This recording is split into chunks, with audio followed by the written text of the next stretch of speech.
Розділ 13. Великдень злагіднив настрій села. Люди йшли до церкви. Христос воскрес. Дзвони, сонце. Дівчата співали веснянки і виводили кривого танця. Йона в селі не було.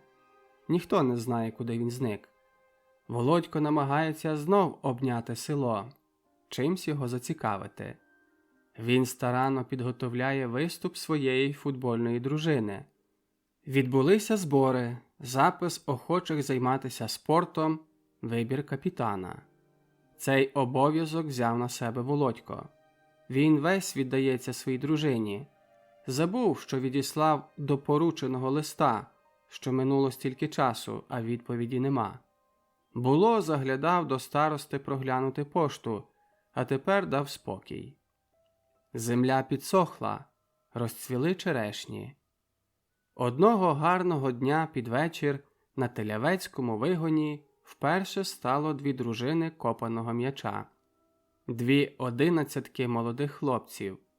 Ціле село зійшлося поглянути на таку дивовижу. Люди сміялися, жартували. Дівчата соромились хлопців у коротких штанцях. Тренера поки що не було, і Володько сам керував тренінгом. «Увага!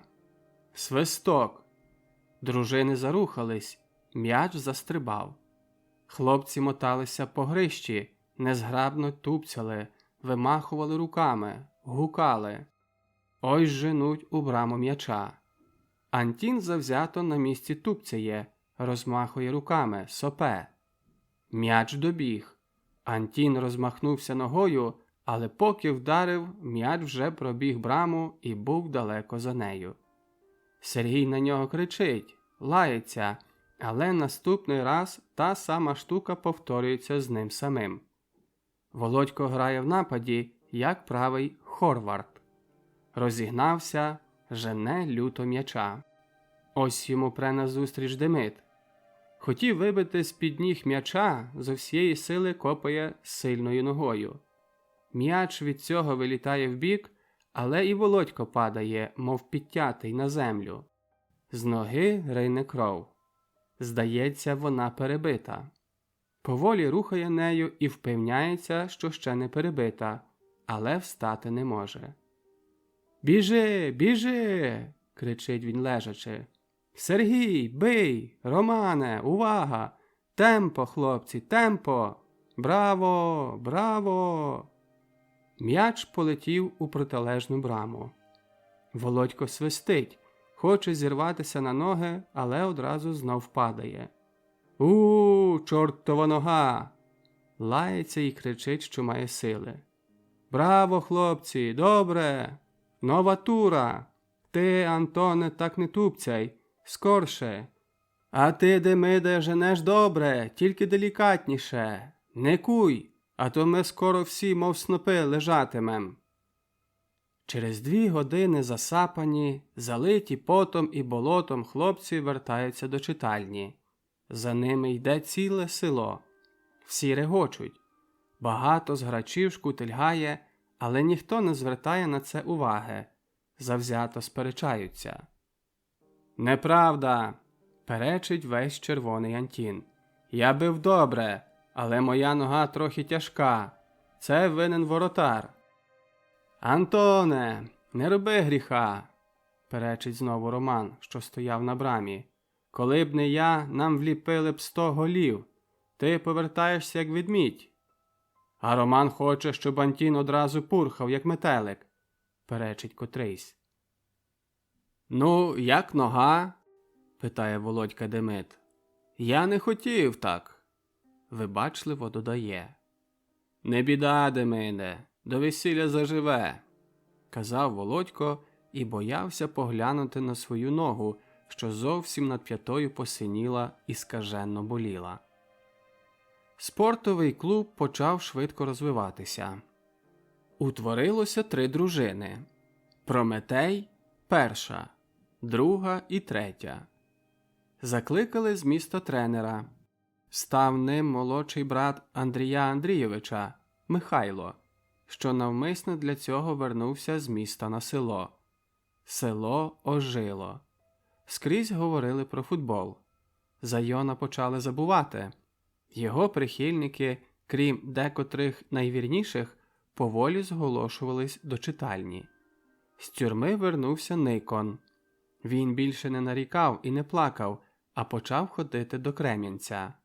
Старався дістати закордонний пашпорт і виїхати до Франції на роботу. «Ти віриш, що я крав?» – питав він Володька. «Крадуть, але тих не чіпають. Я знаю, хто». «Хто?» Никон мовчав. «Ну, кажи, кажи!» «Приказчик!» – одверто проговорив Никон. «Никоне, не жартуй! Маєш докази?» «Маю, але я не дурний мішатися. Я тобі нічого не говорив. Так і розумій». За пару днів після цієї розмови Володько вертався вечором додому. Світив місяць, цвіли дерева. У дерманському лісі на запусті виспівували соловейки. Володько був утомлений, бо цілий день працював дома, біля хати. Продовжували перервану роботу. Потім тренував із дружиною. Хутір Матвія віддалений від решти дерманських хуторів кількома полями. На полях сходить і яриться ярина. Тепло, приємно, весело. Перед своїм хутором вже здалека Володько помітив чорну постать. Підійшов ближче. «Добрий вечір» і зупинився. Перед ним стояв Йон. Володько проти волі затремтів і змішався. Йон дивився на його спокійно, з усмішкою. Він бачив, що Володько його боїться, і це його тішило. «Я тебе чекаю», – сказав він ніби спокійно, але це не зменшило Володькової неприємності. Навпаки. Тим більше, що Йон весь час тримав праву руку в кишені. Що він там має? Володько тим часом тільки стоїть і дивиться з голими руками. «Не бійся», – байдуже сказав Йон. «Не хотів би зійти зо мною трохи набік? Тут на дорозі ніяково. Хочу поговорити». «Я тебе не боюсь. Що можеш зо мною зробити?» Нарешті проговорив Володько. Намагався надати собі бадьорості, а на думці мав: що буде, то буде, а я з ним буду битися. «Можу вбити», – так само байдуже проговорив Йон і вийняв з кишені руку. В руці був револьвер. Володько випростався. Хвилинку він не знав, що йому робити. Крикнути? Хто почує? На щастя, на хуторі почав гавкати собака, і це його трошки підбадьорило. «Не бійсь, не бійсь!» – насмішкувато проговорив Йон і сховав руку з револьвером. «Нічого не зроблю. Ходім, хочу поговорити». Вернулися назад і попід Еттоєвим городом дорожиною пішли до Дерманського лісу. Володько все тримався обережно. Рука в кишені не давала йому спокою. І коли вийшли геть під ліс, Йон почав: «Та не бійся, тебе стріляти не буду. Так тільки, налякав. Хоча ти свиня, але жий. Чорт з тобою. Чую, зайнявся спортом. Втихомирюєш село? Ідіот! Культура!» Іронічно процідив він крізь зуби. Хвилинку помовчав і добавив: «А хлопців моїх не чіпай. Чуєш? Це я тобі зазначую. Жінку можеш. Полювать мені на неї, а до хлопців зась. Грай собі футбол. Можливо, виграєш свободу. Віриш ти, що так щось зробиш?»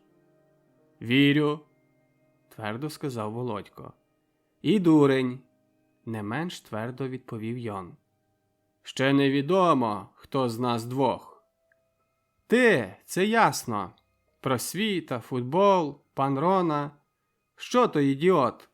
Грає в шахи і виписує ілюстрований кур'єр Цодзени? Ха-ха-ха. Культуртрегер. А ти його прибічник. Я не вірив, що ти будеш така зрадниця. Йоне! Я не Йон! Різко перебив Йон Володька. Я був ним. Сьогодні я людина. Колись міг мене вкоськати. Сьогодні не вдасться. Стояли один проти одного. Місяць лив на них своє сяйво. Густі тіні клались набік. Недалеко чорною стіною стояв ліс. З другого боку хутори, молоді садки, білі хати під місяцем. Йон стояв спиною до місяця. Дашок його кепки кидав густу тінь, що ховала в собі чітко закроєне, виразне обличчя. Натомість Володькове моложаве, свіже лице зовсім залите місячним сяйвом. Дашок його кашкета робить невеличку тінь над чолом. Вираз його добрий, тепер поважний і трохи схвильований. «Знаєш, Йоне», – почав Володько. Голос його зміцнів і вирівнявся. «Ну?» – відповів той понуро. «Мені здається, що ми обоє зле робимо. Що маєш на думці? І ти помиляєшся, і я помиляюсь». Йон подивився на нього, мовно божевільного. «Ти помиляєшся», – сказав він рішучо, – «але я ні. Мене розуму не вчи. Сам же виліз з пелюшок». Тут він говорив довго. Речення певні, уривні, слова сердиті, як і колись. Він розвивав перед Володьком свої плани. Видно було, що він не стратив надії переконати того ідіота спасти його, повернути на правдиву стежку. Володько мовчав. І коли той скінчив, він сказав: «Так, Йоне, коли б ми, ти і я разом, ми дещо зробили б. Можливо, коли ще зійдемось, а поки що наші дороги розходяться, і то протилежно. Але хлопців моїх не зачіпай, ще раз кажу, тепер можеш іти. Для тебе буде краще, коли будеш за мене мовчати. Йди». Володько відійшов. Йон довго стояв на місці, проводив його поглядом. Потім повернувся і швидкими кроками пішов у ліс. Ця зустріч здивувала Володька. Не знаю чому, але Йон йому подобається. Можливо, він і сам хотів би таким бути. Рішучість, певність себе, виразність. Він був так піднесений і схвильований, що не хотів йти спати, а хотів йти кудись, з кимсь бути, якось проявляти себе. Він же такий молодий. Навкруги така сильна, жагуча весна. Любити. Хай що любити. Можливо, ще крок, і він назавжди стратить молодість, весну, любов. Йонові слова влили в нього силу. Він не пішов додому, а повернув назад у село. Через кущі, через Титів город вийшов на дорогу, що веде вниз до криниці. Повернув праворуч і пішов долиною. За півгодини він піднімався під гору. Перед ним садок, хати і там Наталка. Але як її викликати? Зайшов під Настину хату і застукав у вікно. «Хто там?» – почув за хвилю, і у вікно виглянула пелехата жіноча голова. «Є Настя?» – спитав Володько. «Насте, тебе кличуть!» – чує Володько мову за вікном. «А хто там?» – питає Настір матір. «Володько, чи яка біда?» За хвилину двері сіней рипнули, і в їх обрамованні з'явилась Настя. Вона боса, у білому, накрита рядном. «Володьку, це ви? Так пізно?» «Не пізно. Нам ніколи не пізно», – весело сказав Володько. «А в мене була Наталка. Довго сиділа і недавно пішла. Йдіть за нею, Насте, йдіть!» «А Демида не бачили?» – питала вона. «Бачив. Завтра прийдемо з Демидом». Настя пішла і скоро сховалась у тіні сусідського саду. Володько зістався сам. Сів на призбі, розставив коліна, дивився вниз і посвистував. За короткий час чує тупіт босих ніг, стрибки через перелаз, тіні, тихий сміх. Він швидко встав. Назустріч бігли обидві дівчини. Наталка підбігла, кинулась Володькові на шию і при Насті почала цілувати. На, це тобі за те, що так довго не приходив. Хай Настя дивиться. Схаменіться, не робіть на ніч оскоми. Здуріла, Наталко. Володько нагнувся, підняв її на руки і кілька разів обкрутив кругом себе. Наталка радісно притиснулась і сміялась. Серце їй било щастям, молодістю і коханням. З неба дивиться місяць. Над полем, за городами цвітуть яблуні. А за пару днів Володько був знову у тюрмі. Не сам. З ним були Сергій, Кіндрат, Антін, Тараско. Це сталося так несподівано, що ніхто не міг дати собі з того повного рахунку. Всіх заарештували. Зробили ревізію у Матвія, у Сергія, в читальні. Дуже гостру ревізію зроблено в пана Рони. Прийшли до нього серед ночі. 6 озброєних до зубів людей. Розбудили. Переляканий Марко засвітив лампу, заспаний Рона поглянув у вікно, у двері. І у вікні, і в дверях люди, багнети, кашкети з білими цифрами. «Прошен вставать! Іменем права! Ордер на ревізію! Рону набік! Ніхто не сміє виходити!» «Панове, co to jest?» Пан Рона здивований до смерті. Він весь час повторює: «Я єстем пісаж, жадний політик. Tutaj плякати мих п'єс. Естем артиста». Ті все-таки шукали. По столі, в столі, під столом. На ліжку, в ліжку, під ліжком. У шафах, під шафами, на шафах. Вийняли одяги, викинули купу черевиків, зняли з полиці книжки, колупали трухляву підлогу, заглядали за вікна. Рон стояв у одній нічній сорочці. Його волохаті ноги тремтять від хвилювання. Біля нього 2 багнети. Потім пішли в інші кімнати, до дівок у кухню, в їдальню. Тут оглядали старий закурений камін, довгий стіл, самовар. Їх гамір і стукіт розбудив стару паню.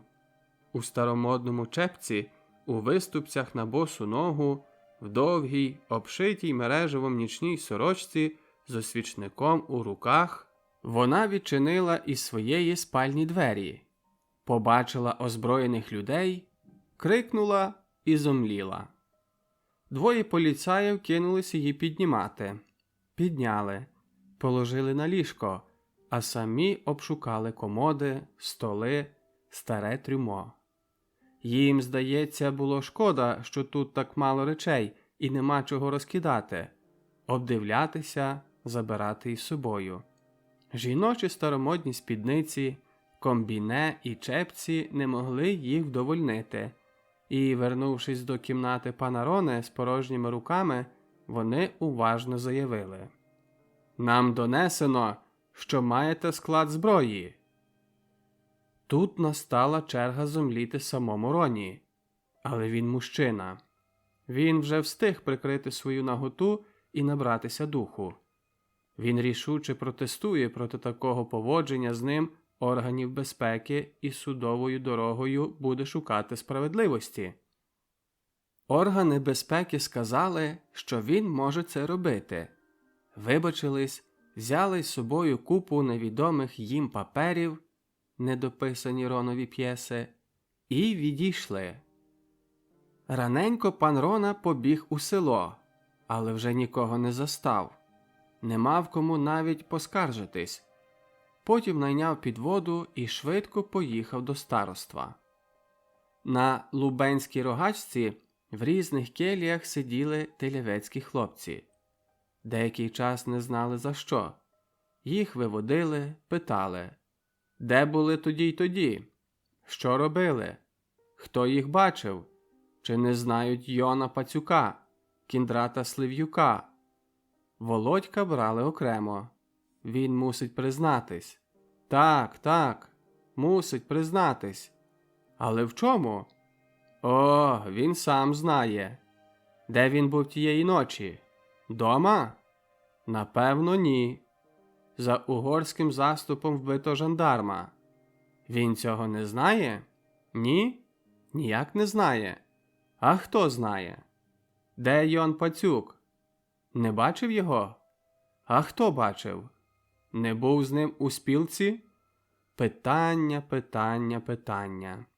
Безконечна черга питань. Все тяжкі, болючі, а відповіді на них нема. Де відповідь? Володько може собі передумувати, має час. А вони все-таки ті відповіді десь лежать. Під землею, на землі, у душах, у природі. Бог також їх знає всі до одної. О, як приємно було б відповісти, сказати собі щиру, добру, голу правду у вічі, не боячись її наслідків, не оминаючи найменшого питання, не завиваючи його в ніяку вату. Бо чому ж так є? Чому вони себе вбивають? Закони, заповіді, добрі люди кажуть: не вбий, не вбий людини і кінець. Не можна з тим сперечатися. Так є. Правда. Не вбий, не сотвори перелюби, не кради, не бажай злого своєму ближньому, не віднімай від нього його добра, його землі, його мови. Не ображай його матері, не муч його дітей. Господи! Скільки заповідей і скільки треба скрижалів, щоб їх списати. Але заповіді пишуть, щоб їх топтати, щоб над ними кпитися, щоб навмисне робити навпаки і сердитися після, що ростуть злочини, що треба тюрму, жандарма. Радість і щастя тим, що вміють тримати за горло собі подібного, а все інше тим, що горло своє спасають і кажуть, що воно їх болить. О, світе, світе! Але за тиждень всі телявчани знов були дома. Всі питання лишились висіти в повітрі, і ні один мудрець не дав відповіді. Мовчав Володько, мовчав Кіндрат, мовчав Антін, мовчав Сергій. Тараско, і той на цей раз мовчав, хоч як любив говорити. Він би так хотів говорити. Випити чарку, говорити, захлинатися словами, судити світ, людей, царів і королів. Але на цей раз він мовчав, дивився, кліпав очима, розводив руками, шморгав носом. За той час телявка трошки змінилась. Змінився староста. У село прийшла сотня пограничників. Приїздив кілька разів вуйт. Він кричав, тряс кулаками, погрожував. У селі не стало Трохимового Кіндрата та ще кількох. На вулицях у всіх кінцях щовечора стояла варта. Тараско вернувся на своє подвір'я веселий, щасливий. Перше, що зробив, післав до Габеля свою калинку. Тепер він заговорить. Так, царя з його стіни зняли, не побоялися. Нічого. Своїх товаришів горне в широкі, щирі обійми. Ходіть, пийте, їжте. Знайте, що з вами чоловік, муж, герой. Биймо лихом об землю, плюймо на нього. Сьогодні тільки згадав свою молодість, кричав він, взявшись у боки. Жінко, в танець! Третю жінку загнав. Все танцював, все присядом ішов через життя. 15 зродив дітей. Правда? Ось вони всі, живі, здорові, тут, там у місті, в капелюхах. І він тупав пристрасно куцими ногами, тряс кудлатою головою, жмурив маленькі блискучі очі, плескав у долоні. Поля йому, місця! Танцює герой, мученик, поля йому! Цілу ніч у Тарасковій хаті повно гульні та співу. Сходились сусіди, дивились, сміялись, випивали за нього, за жінку, за дітей і за гостей. Знайшлося на всіх і за всіх. На вулиці ходила варта, а він гуляв. Не заборонять же йому молитися і гуляти. На другий день на сільському майдані, ніби нічого не було, бігають спітнілі прометеївці, б'ють мокрого м'яча, що весь час падає їм у річку. Крики, сміх, вигуки глядачів, що йшли випадково дорогою і зупинилися. Між ними і вояки КОВУ. Примітка.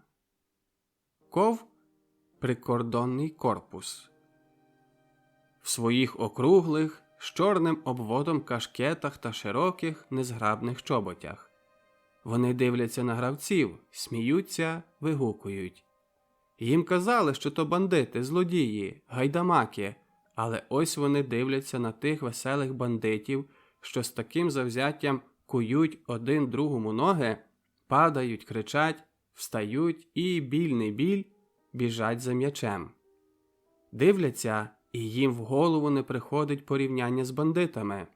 Сонце тим часом заходить на своє місце, з полів женуть худобу, мукають корови, співають босоногі пастушки із білими торбинками при боці. Згори їдуть вози з бочками по воду, йдуть молодиці з відрами на коромислі, весело вітаються, гомонять дзвінкі жіночі голоси, брящать відра. Перед заходом сонця на грищі натовп людей. Дівчата стоять гуртами. Вип'яті, міцні груди, підтикані спідниці, загорілі, тверді литки. Раз у раз заходяться реготом. Он біжить дебелий Кіндрат, що таки не видержав і вступив. Він ще не має буців, ні трусиків, а скинув куртаха, закачав рукави і в своїх тяжких чоботях гасає по грищі. Ось він женеться за м'ячем. Йому назустріч другий гравець, що намагається вирвати м'яча. Кіндрат з розгону спотикається і стрімголов вкривається ногами. «Ха-ха-ха!» – розкочується по долині.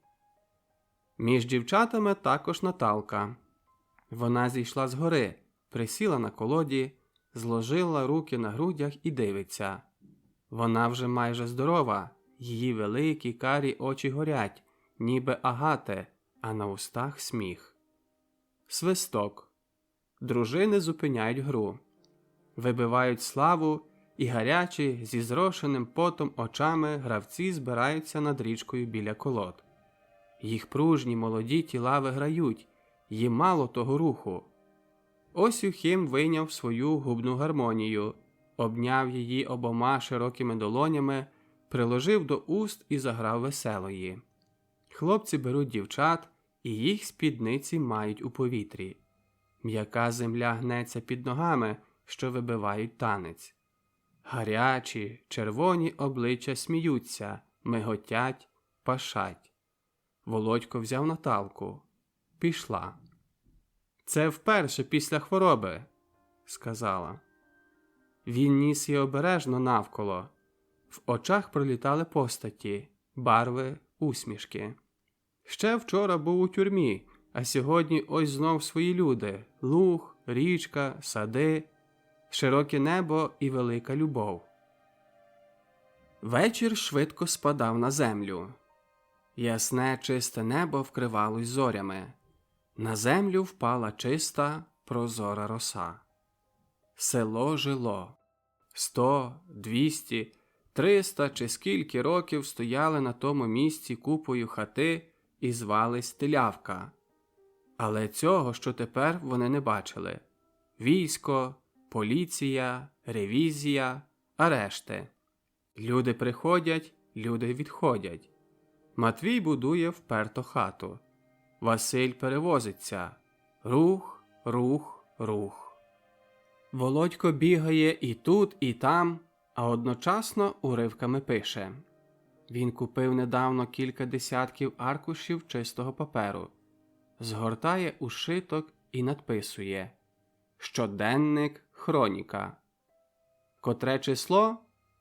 Останні двоє чисел на сірому папері зістались у дефензиві.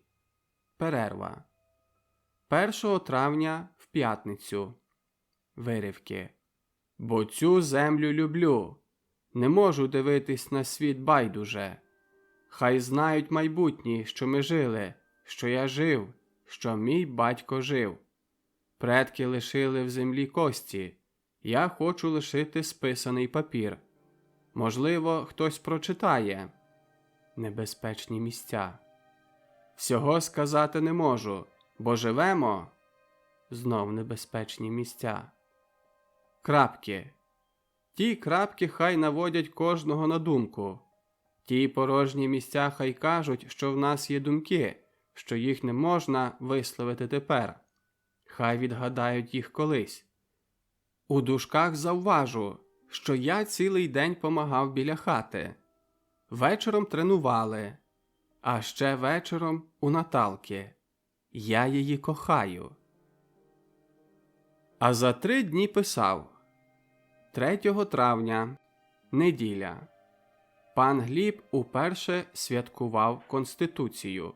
Йшов зі шкільними дітьми до церкви. Мав обв'язану шию і виглядав на хворого. Кожна дитина вперше несла державний паперовий прапорчик. У церкві були самі діти і пан Гліб. Вечором тренінг. Мені підбили знов ногу. Все-таки був у Наталки. Я її кохаю. На другий день нотував. У нашому селі не переведено шкільного плебісциту. Я не мав часу, інші не догадались. Але ось продовжили на півмісяця термін. Мені заслали на швидко декларації. Я був у пана Гліба. Він дав мені список шкільних дітей, але просив: ради Бога, не кажіть нікому. У його кімнаті зник зі стіни Шевченко. Зістались тільки 2 листівки – Міцкевича і Толстого в довгій сорочці без взуття. Я розділив декларації наполовину – собі і Сергієві. Потім ходив з хати до хати. Ось розмова з Кузьмою Музичуком. Довго і вперто пояснюю закони. «І це треба підписати?» – питає. «Так». «І йти до волості?» – знову питає. «Так». «І щоб вуйт затвердив?» «Так». Кузьма довго думає і довго чухає бороду. «А хто ще підписав?» «Кажу». Дядько довго розгойдується. «Та...» – поволі уривно говорить. «Воно, коли сказати правду, понятно, діло хороше, понятно, що по-своєму воно так. Раз я примером українець, значить, по-моєму, мусить бути. Але добре, коли дитина і чужих язиків навчиться. Примером німецького або, скажімо, французького. Когда я був на фронті, ми от примером стоїмо отак, як сусідова хата, а неприятель отак трохи далі, рукою подать. Бували перемир'я. У німців водка, у нас хліб. Вони, сукіни сини, вилізуть на окоп і махають руками. Камрад, камрад, гиб майн брод. А ти, як осел, хоч би одного слова тямив. І бачиш пляшку, і не розумієш. Аж посля догадалися, та революція прийшла. Тривало півгодини. У мене на чолі виступив піт. Дядько все-таки підписав. Обтер 2 рази руку і підписав. Уривок з розмови чорноокого Степана. Не є членом кооперативу, неграмотний, п'є в габеля, курить махорку і б'є жінку. Шкода? А на чорта вона мені. Хай там вчать і по-турецьки, мене з мужика не згадять. На його обличчі багато віків неграмотності, залізна тупота. Я все-таки вирвав його 3 хрестики на декларації. До волості також піде. Як всі підуть, піде. Фу, втомився. 37 декларацій. Те саме в Сергія. 9 і 10 травня. Пишу 11-го.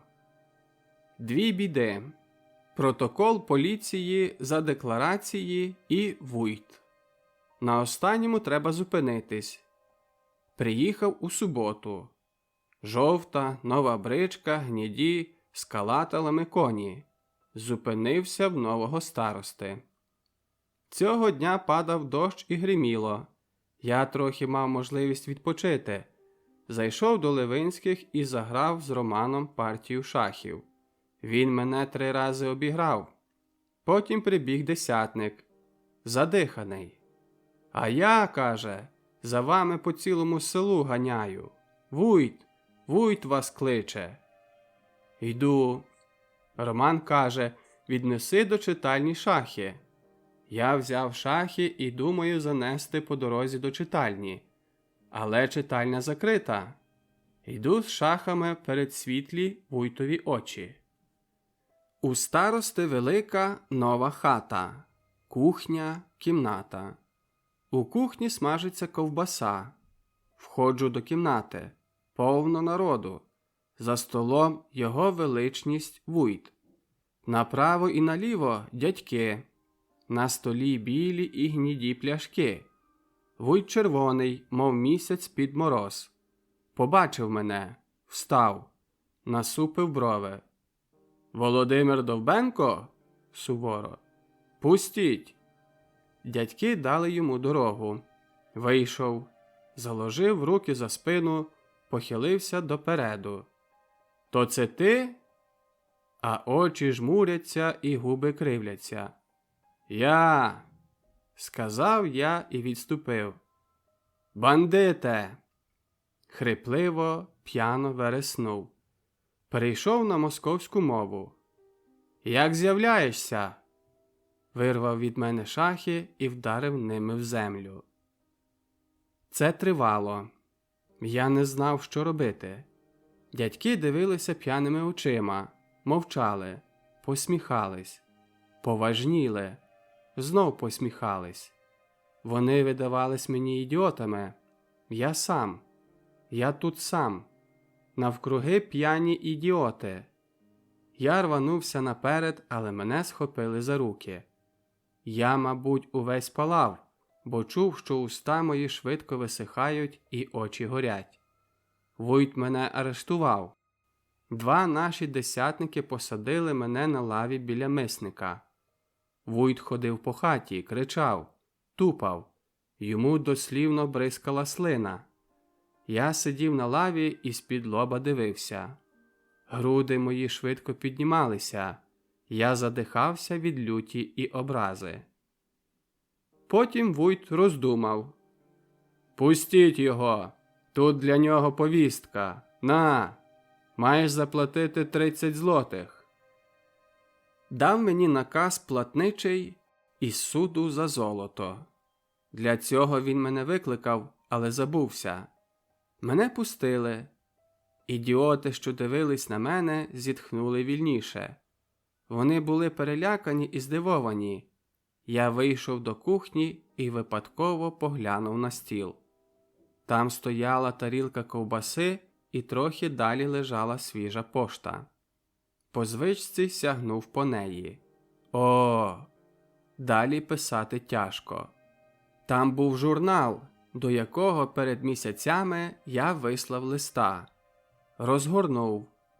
Володимир Довбенко.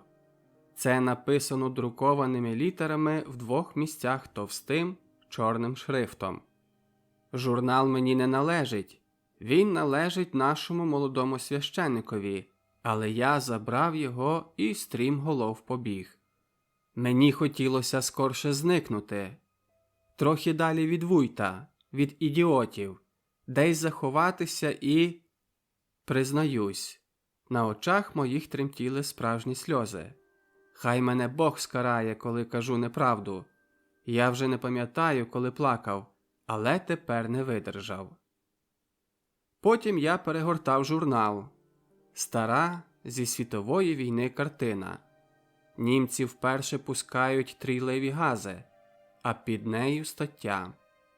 На другій сторінці заставка і під нею моє ім'я. Кому б це показати? Батькові, чи матері, чи братові, чи сестрі? Їм всім не скажеться нічого. Це стверджую я сам. А все-таки дуже тут самотній. У руках моїх моя новела і наказ заплатити 30 злотих. До всього новий протокол і за ним нова кара. Треба знайти слова, щоб сказати це батькові. А все-таки я щасливий. О Боже, як дякую тобі, що я борюсь.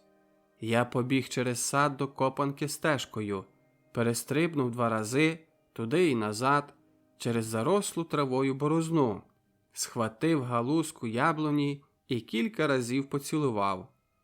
Вуйта забув зовсім. Цілу ту ніч я не міг заснути.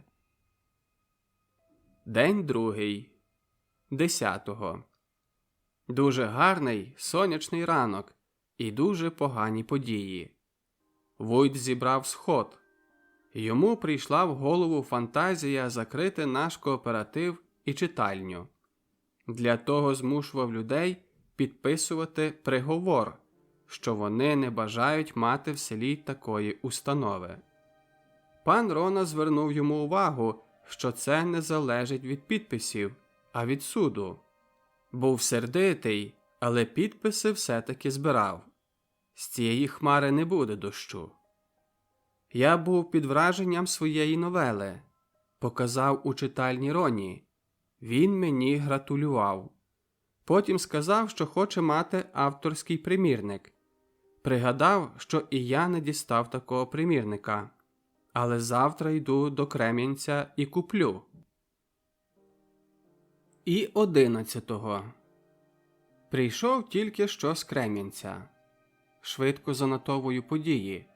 Позичив у Сергія 2 злоти і купив журнали. 2 примірники. Роні і собі. Хотів ще Лазякові, але він вже має. Він мені гратулював. Решта людей в книгарні, у просвіті, хоч знали, що я молодий автор, не звернули на це уваги. Я на них також не звернув уваги. Зате ціла моя увага скупчена на Лазюкові. Це людина. Решта – все одно. Мусив сказати батькові за 30 злотих і новий протокол. Мовчав, але це для мене було ще гірше, ніж коли б він говорив. Новелу показав також, але... Що може після того вона значити? Ага, бачив Ганку. Вона знов у тітки на Міщанах. Я показав їй свою новелу. Розібрала моє ім'я і прізвище і не вірила, що то я написав. Зараз біжу до Наталки. Мушу їй також показати. Цікаво, що скаже. 15 травня. Знов подія. Помер отець Клавдій. З цього приводу батько перервав роботу біля хати. Ми всі були на похороні. Сонце, зелень, вінки. Похорон правили кілька священників. Я спостерігав батька. Він вже давно не був такий особливий. Він любив отця Клавдія. Занотовую кілька своїх похоронних думок. Признаюся, іноді я переставав вірити в безсмертя душі і позагробове життя. Але перед обличчям небуття не хотілося допустити, що розумне, досконале єство людина вмирає і на цьому кінець. Це було б мало. Бог не мусив би тоді стільки вкладати в людину. Увійти в землю і в землю обернутись. Можливо, що раєм є не небо, а земля. В її надрах перероджуються не тільки наші тіла, а й наші душі. Тож земля вирощує овочі, що кормлять тіло. Тож земля родить у нас найкращі думки. І нарешті вона забирає нас до себе, коли ми нікому не потрібні. Вона турботливо огортає нас своїми суворими обіймами і поволі оберне нас у свою подобу. Ми перестаємо бути трупом, стратимо свій вигляд і запах, обернемось у щось живе, у квітку, у стеблину трави, у колосок жита, у яблуко на дереві. Воістину все чудово створено, воістину великий Бог, воістину є душа, безсмертна і розумна. З похорону вертався з паном Глібом. Оповів мені, що шкільний інспектор заслав йому додатково декларації за державну мову. «Але ж минув термін», – сказав я. «Нічого», – відповів пан Гліб. «Я вже вислав декларації назад». «З підписами?» «Так». «А вуйт? А ствердження?» «Нічого того не треба. Навіть не треба мати шкільних дітей. Тільки 20 декларацій». А я все ще під враженнями своєї новели. Пан Гліб читав, але не захопився. Я розумію. 23.05. Субота. У Василя на Ронівському були зводини. Зводили хату. Мій батько дуже радів. Він уперше за останні роки випив кілька чарок горілки. «Хай буде, що буде. Знаю, що одлежу, але раз так» і випив. Дядько Єлисей співав. Він запитав малого хлопця, що придивлявся на зводинах. «А знаєш, хто була княжна Тмутараканська?» Хлопчина здивовано подивився. Потім йому зробилося ніяково. «Не бійсь, не бійсь, рости здоров. Можливо, і ти ще будеш генералом». Дивак той дядько. Я його люблю. Зі зводин пішов просто до Наталки. Вона згадувала за Ілька. Казала, що довго його не було, а то зненацька з'явився, побув вдома, говорив з батьком, переспав у клуні і знов кудись подався. 29 травня. Тільки уривки. Вчора було вшестя. Я запріг коні, і ми їздили до Жолобок на праздник. Я, Сергій, Антін, Кіндрат, Демид і Роман. Співали. Вечором тренінг. Готуємось до першого матчу. 30.05. Також уривки. Учора не встиг записати. Знову нещастя. Кооператив обкрадено вдруге. На вулиці військова і сільська варта. Саме вартував Сергій і Никон. Сергія чомусь арештовано. Трохи пізніше. Цього самого дня під вечір ми тренували на грищі. Прийшов Никон. Він був на поліції і бачив Сергія. Той казав, щоб я стерігся. Мене хочуть арештувати. А в полудень я був у читальні. Прийшов Роман. Знаєте, каже, що говорив козак. Коли хочуть знати, хто обікрав кооператив, хай поглянуть на руки Володька. 31.05. Уривки. Раненько я вже був на селі. Заходив до Сергія. Його ще не випустили. Головне, щоб не довідались мої батьки, бо як могтимо їм це пояснити? Минулу ніч я не міг спати. У селі зустрів Наталку. Сказав їй все. Вона дивилась на мене перелякано. «Не бійся», – казав їй. «Хто повірить, що я можу бути злодієм? Козак, вуйт і поліція. Вона засміялась крізь сльози. Пізніше. Вернувся Сергій. Ну, як? Засипаю його питаннями. Він невинно сміється. Вже, каже, всі з'їхали з глузду, весь час питали за тебе. При цьому він оповів також про ту крадіж. Двері кооперативу були замкнені маленькою колодочкою. Злодій легко відкрутив її залізною палицею. Сергій, що був на варті, почув його, біг за ним і навіть схопив його за полу. Але він вдарив Сергія палицею по руці і вирвався. Трохи далі злодій заплутався в загороді колючого дроту в Семеновому саду. Тепер я розумію, чому козак радив оглянути мої руки. Але цікаво, звідки він знав про той колючий дріт. Тут Володьків щоденник на деякий час уривається. Він не мав для цього більше нагоди. Весь час був то на селі, то на грищі, то у Сергія, то у Наталки, то у читальні. Ніколи ще не проявляв такої рухливості.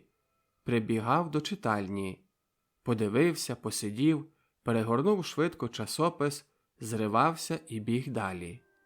У Наталки сідав і мовчав. «Чого мовчиш?» – питала вона. «Хіба не можна?» – відповів.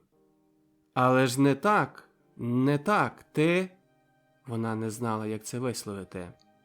«Не бійся, дівчино, не збожеволію!» І мовчав далі. Час до часу сердито спльовував. Наталка присідала до нього. «Не можна ж так, Володьку!» – казала вона і рукою розгортала, то згортала його волосся.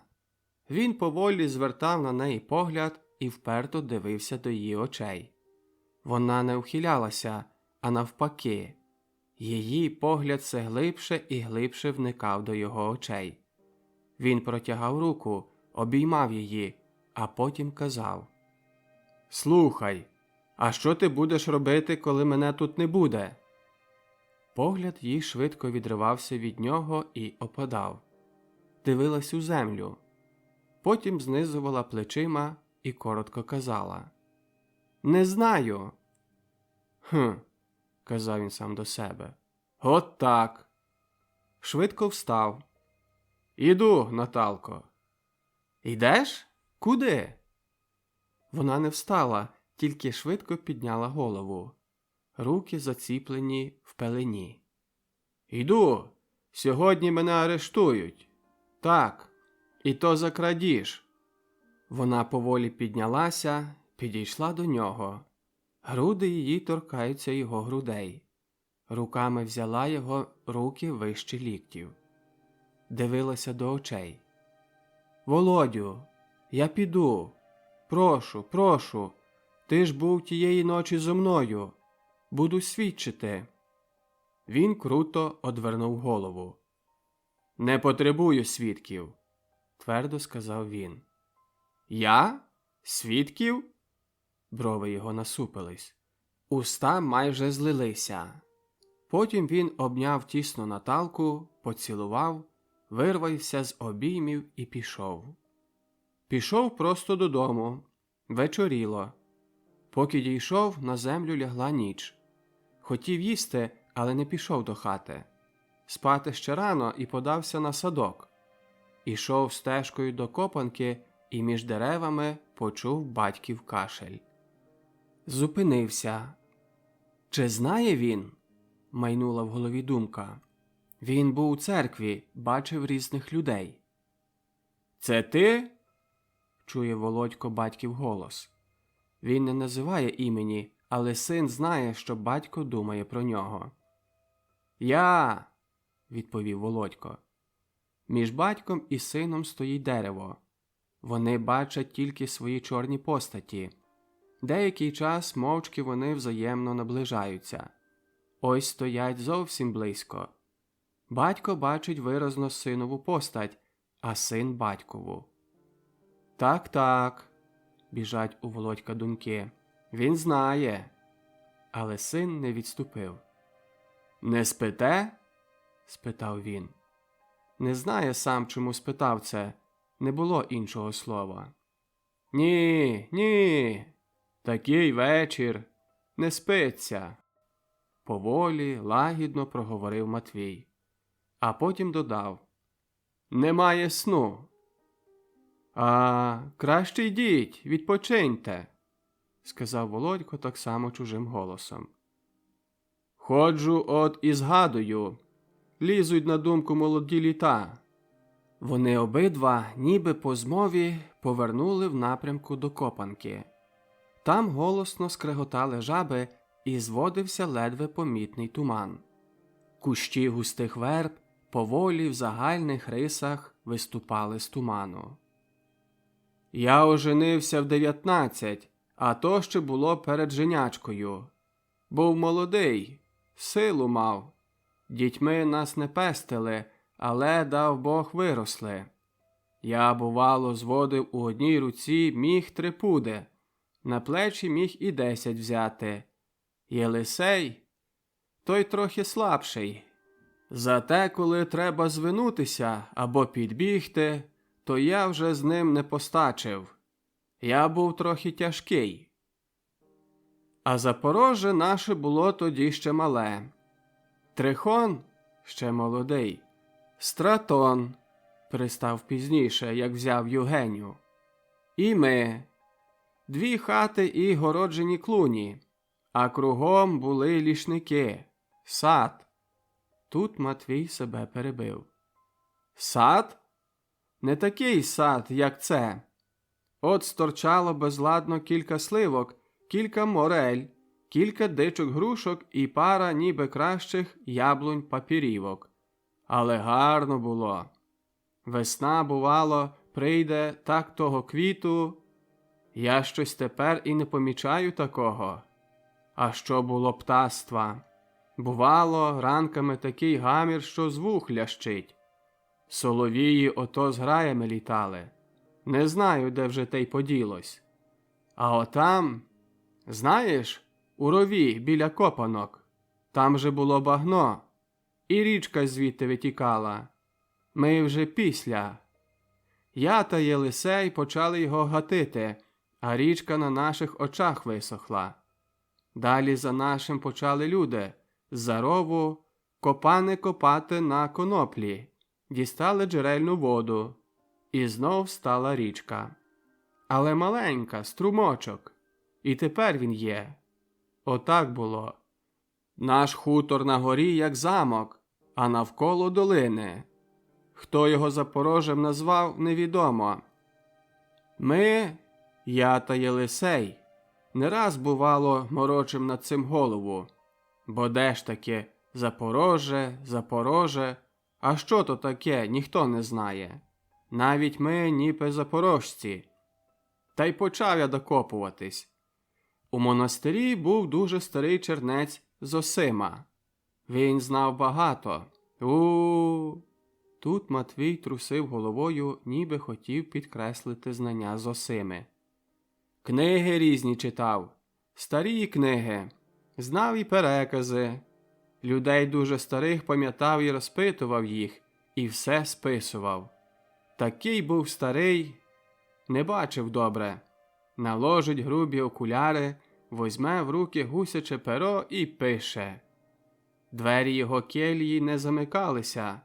Прийдеш, постукаєш, а він не чує. Відкриєш двері, а він пише і не чує. Коли торкнеш за рукав, відірве очі від паперу. Це ти, Матвію? Мене вже знав, а говорив все по-нашому. Такий старенький, добрий дідок, царство йому небесне. Тут Матвій на хвильку вриває мову, а потім продовжує. Так от він раз мені й каже: Матвію, Матвію, не знаєш ти свого роду, а був то рід славний. Ти звешся Довбенко? По вуличному Гуца? А чи знаєш, що твій прадід звався Довбня Гуца і був козаком запорозьким? То, каже, І був то козак, каже, не посполитий, а зацний. Так і сказав. Ці слова до цього часу тямлю. І прийшов він, каже, як Січ Запорозьку розбили. Точно не знаю, якого року. Осів там на Запорожжі і хутір заложив. Це був наш предок. Матвій знову перервав свою мову. Володько ще ніколи від нього не чув такого. Його увага зовсім увійшла в батькові слова, і він ловив їх, мов щось святе. По короткій перерві Матвій продовжував. Минули роки. Рід наш не завжди був такий, щоб ним гордитись. Не знаю, як стали наші діди кріпаками. Не знаю, як забули про своє накорення. Твій дід, мій батько, був вже мізерна людина. Пив, і це його згубило. Я, коли звівся на свої ноги, почав працювати. Не хвалюся, але я ще ніколи на своєму життю не встав пізніше за сонце. І от ти бачиш... Коротка перерва. А от сьогодні пішов я до церкви. Чую так і так. Щось там ніби у кооперативі. Говорять і чую ти, мій син. Володько занімів. Дихання сперлось у грудях, і серце перестало битись. Матвій сам не договорив останнього слова. Він тільки вибухнув у гнів і майже вигукнув. «Ні!» – сказав я. «Не може бути! Мій син такого не зробить! Я це всім сказав! Перед церквою!» «Тату!» – крикнув Володько. Він шарпнувся вперед. Хотів обняти батька, але не відважився. Він навіть не торкнувся його. Тільки руки здіймались, то знов опускались. Серце знов билось швидко, а уста від хвилювання тремтіли. «Не треба!» – твердо сказав Матвій. «У нашому роду були всілякі люди, але ніколи не були це злодії». А по часі додав. «Не бійся, прийдуть, то прийдуть, візьмуть, то візьмуть. На небі є Бог, його ніхто ще не обдурив, не обдурять і вони». З цими словами Матвій повернувся і пішов у темноту прямком до нової недокінченої хати. Тепер він там спав. Володько не відважився йти за ним. Він зістався на місці, мов укопаний. Він дивився в темноту, куди пішов і сховався його батько. Його великий батько. Нащадок славного Довбні. Людина, що ніколи не встала пізніше за сонце. І Володько знов відогнав свою малодушність. «Прийдуть, то прийдуть. Візьмуть, то візьмуть», – звучало в його вухах. Що може торкнутись моєї душі, коли вступ до неї заставлений, а на сторожі стоїть честь? Батько вірить йому, а решта світу може і не вірити.